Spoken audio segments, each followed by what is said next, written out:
like to invite Muhammad Osama Sahab Pasni, Farzand Hazrat Maulana Mufti Shahabuddin Sahab,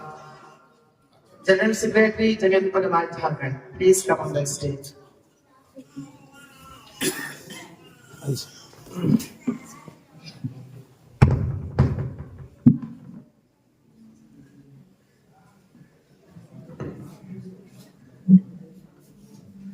الحمدللہ رب العالمین والصلاة والسلام علی رسولہ محمد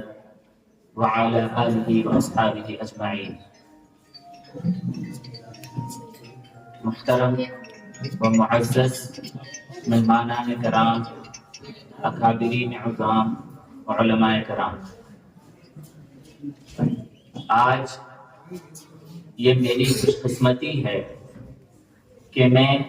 اس پروگرام میں اور بچوں کی طرف سے پیش کردہ جو پروگرام تھا اس میں موجود ہوں اور میں نے بذات خود اس کا مشاہدہ کیا. حضرت والد صاحب سے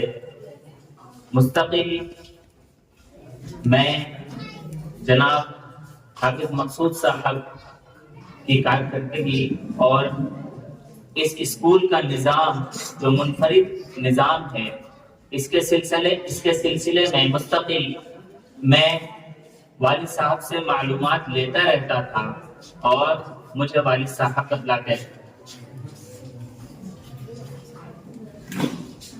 دارالعلوم دیوبند سے فراغت کے بعد 2 سال دارالعلوم دیوبند کا ایک شعبہ ہے انگریزی زبان ادب کا، جس میں فضلاء مدارس کو دارالعلوم دیوبند تیار کرتا ہے اسی جدید دور کے پیش نظر کہ وہ بچے انگریزی زبان سے آراستہ و پیراستہ ہو کر کے ایسے طبقوں تک دین اسلام کی تعلیم کو پہنچائیں جن طبقوں تک اردو زبان کی رسائی بآسانی ممکن نہیں ہے. وہ طبقے انگریزی زبان سے زیادہ وابستہ ہیں، وہ طبقے انگریزی زبان سے زیادہ فیملیئر ہیں. تو دارالعلوم دیوبند نے سن 2003 میں انگریزی زبان و ادب کا وہ شعبہ قائم کیا، کیونکہ جو گیپ ہے، ایک بنیادی چیز جو خلیج ہے اور جو گیپ ہے علماء کے درمیان اور انگریزی طبقے کے درمیان، اس کو پر کرنے کی بہت سخت ضرورت ہے. ہم اور جو علماء کرام ہیں وہ ایسے لوگوں سے یا جو انگریزی طبقہ ہے، انگریزی داں طبقہ ہے، ان لوگوں سے تقریباً دور ہے. آپس میں بہت زیادہ روابط نہیں ہے، جس کی وجہ سے ایک خوشحال معاشرے کی تعمیر میں بہت مشکل پیش آتی ہے. اور یہی وجہ ہے کہ دارالعلوم دیوبند کے جو بنیادی مقاصد میں سے ایک مقصد ہے کہ اسلام کی ترویج و اشاعت اور اسلام کا تحفظ، یہ دارالعلوم کے بنیادی مقاصد میں سے ایک ہے. اسی مقصد کو پورا کرنے کے لیے اس طبقے کو اور اس شعبے کو دارالعلوم دیوبند نے قائم کیا، اور الحمدللہ وہ شعبہ سرگرم عمل ہے. اور اسی طریقہ کار پر آج میں یہاں موجود ہوں اس اسکول میں، جس میں جناب حافظ مقصود صاحب نے بہترین کام کیا ہے، اور انہوں نے بچوں کو جدید دور کی تعلیم سے آراستہ کر کے اور ساتھ ساتھ اسلامی تعلیمات کی سکھلائی میں بہترین تلفظ کے ساتھ قرآن کریم بھی پڑھایا ہے، اور ساتھ ساتھ انہیں یہ بھی بتلایا ہے کہ تمہیں اپنی ذات میں اسلام کی جو شناخت ہے وہ کیسے باقی رکھنی ہے، اور اس کو باقی رکھتے ہوئے کیسے کام کو کرنا ہے. کل کو چل کر کے انشاءاللہ یہ بچے مستقبل ہیں ہمارا. کل کو چل کر کے کوئی ڈاکٹر ہوگا، کوئی انجینئر ہوگا اور کوئی جج ہوگا.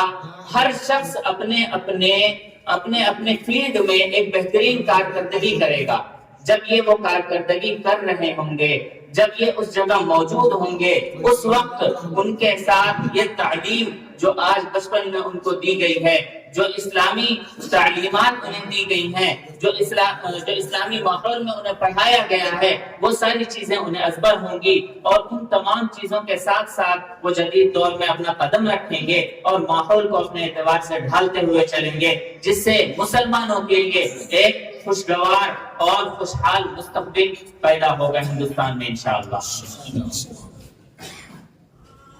تمام اساتذہ کرام اور جو بچوں نے پروگرام پیش کیا اس سے یہ محسوس ہوا جیسے کہ اساتذہ کرام نے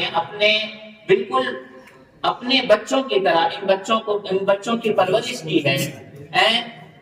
they have nurtured the children the way that everyone is distinguished. ہر شخص جدا ہے، ہر طالب علم اپنی جداگانہ صلاحیتوں کا مالک یہاں پر نظر آیا، اور ہر شخص نے اپنے معاملات کو، اپنے پروگرام کو، چاہے وہ قرآن کریم ہو، چاہے وہ نعت ہو، چاہے وہ کچھ اور ہو، ہر چیز کو اس نے بالکل بہترین انداز میں پیش کیا۔ بہت مبارکباد کے مستحق ہیں تمام گارجین اور تمام حضرات جن لوگوں نے اپنے بچوں کو یہاں بھیجا، اور مستقبل میں بھی اللہ تبارک و تعالی سے دعا ہے کہ اللہ تبارک و تعالی مزید لوگوں کو توفیق دے کہ وہ اس راستے کو اختیار کریں جو گورنمنٹ سے ملحق بھی ہو، اور بچے اس میں پڑھیں، ساتھ ساتھ ڈگریاں بھی لے کر کے جائیں، اور سب سے بنیادی بات کہ وہ اسلامی ماحول میں اپنی تعلیم جاری رکھ سکیں اور اسلامی ماحول میں اپنے آپ کو سنوار سکیں۔ جزاکم اللہ۔